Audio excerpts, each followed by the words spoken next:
If you are over 40 and still buying certain things the same way you did in your 20s or 30s, this video could save you a serious amount of money. And not in a boring, cut all the fun kind of way. I am talking about the kind of spending that feels normal, even justified, but quietly costs you more than you think.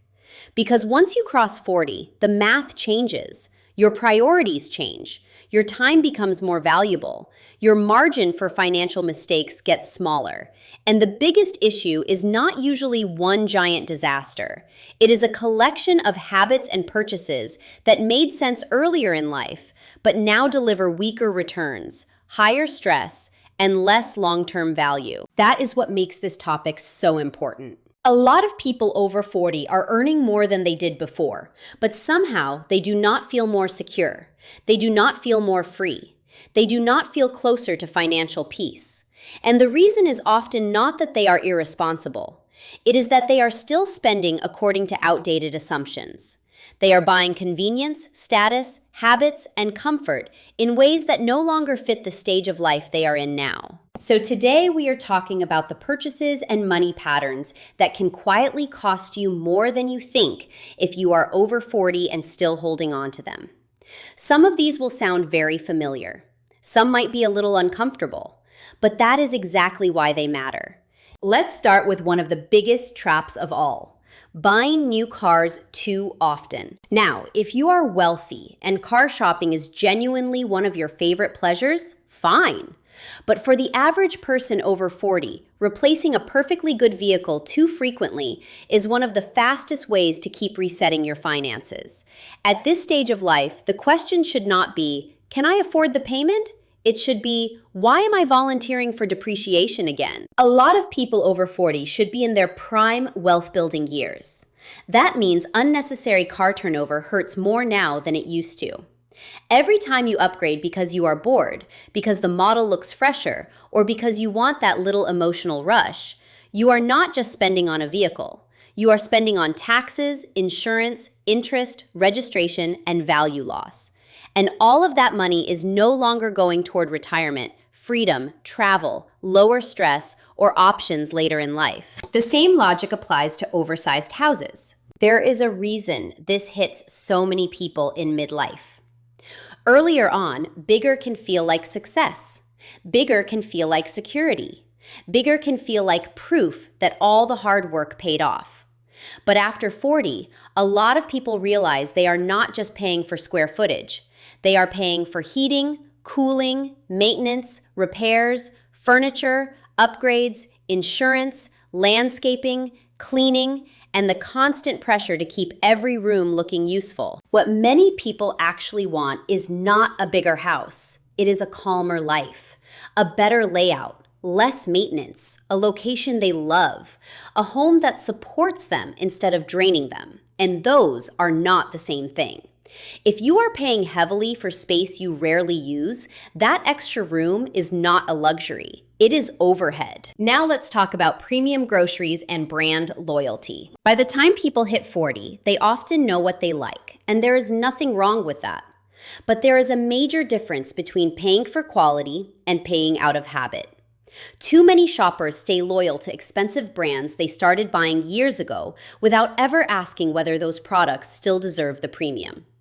In many categories, store brands and lower-cost alternatives have improved dramatically.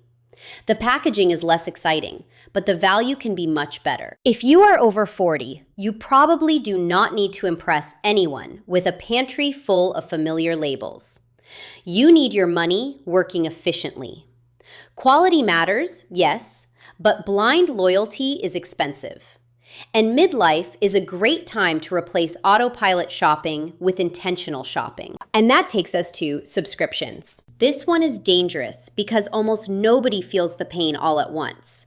It is just a streaming platform here, a premium app there, a news subscription, a fitness membership, cloud storage, music, meal plans, digital tools, auto delivery memberships, and a few things you forgot you even signed up for. By itself, each one seems manageable. Together, they become a silent tax on your income. When you are younger, these things can feel like lifestyle upgrades. Over 40, they need to prove their value. This is the stage when people should be simplifying, not accumulating invisible monthly obligations. If you are paying for convenience you barely use, that is not efficient living. That is financial clutter. The deeper principle here is simple. The older you get, the more your money should reflect purpose instead of impulse. That is why another major money drain after 40 is buying trendy clothes you rarely wear. Now, this is not about giving up style. It is about understanding your actual life. Many people continue buying clothing for a fantasy version of themselves. The nightlife wardrobe, the event wardrobe, the spontaneous, dramatic fashion identity that looks exciting in theory, but does almost nothing in real life. Meanwhile, the clothes they actually wear every week are the practical, flattering, reliable pieces they already trust. Over 40, your wardrobe should be working harder, not harder to manage. Fewer, better items, stronger fit, better fabric, less waste. Constantly buying trend-driven clothing that does not match your routine is one of those leaks that looks harmless and ends up costing more than expected. And while we are on the topic of lifestyle creep, let's talk about dining out and delivery as a default. This one adds up frighteningly fast. People over 40 are often busier, more tired, and more willing to pay for convenience. That makes sense. But there is a line where convenience stops being helpful and starts becoming financially lazy. If takeout, restaurant meals, and delivery apps are no longer occasional solutions, but standard operating procedure, you are paying a premium over and over again for a habit that barely feels special anymore. And it is not just the money. It is the way these habits disconnect you from awareness. When you stop seeing meals as purchases and start seeing them as taps on a screen, spending becomes abstract. That is dangerous at any age, but especially after 40, when your money should be buying stability as much as satisfaction. Another thing that quietly costs more than people realize is low-quality health spending. This is a big one, because after 40, health becomes both more valuable and more expensive to neglect. But many people still spend money in emotionally satisfying but ineffective ways. They buy supplements they do not understand, equipment they never use, wellness products with weak value, memberships that make them feel proactive without producing real results. At this stage, spending on health absolutely matters. But smart health spending looks like consistency, not novelty. Better groceries, preventive checkups, walking shoes you actually wear, strength training you actually do, sleep improvements that genuinely help. The point is not to spend more on health. It is to spend more intelligently on health. There is a huge difference. Now let's move into something more psychological. Paying for status symbols that no longer impress the people you think they impress. This becomes especially important after 40 because many people are still carrying financial habits built around external validation. The luxury watch, the oversized SUV, the designer accessory, the expensive social pattern, the polished image of success. But here is the problem. By midlife, the cost of image gets much harder to justify because the opportunity cost gets much bigger. Every dollar used to look successful is a dollar not being used to become secure. And that trade gets uglier the older you get.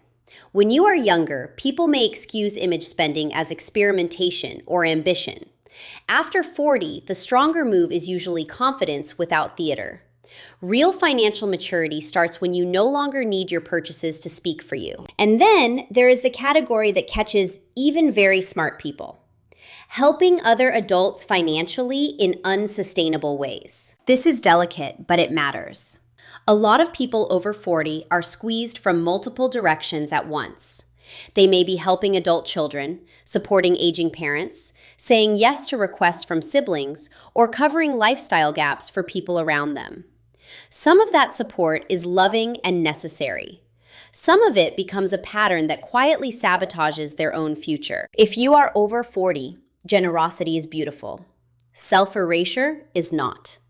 You cannot permanently weaken your own retirement, emergency fund, or peace of mind because you are trying to rescue everyone else from choices they keep repeating.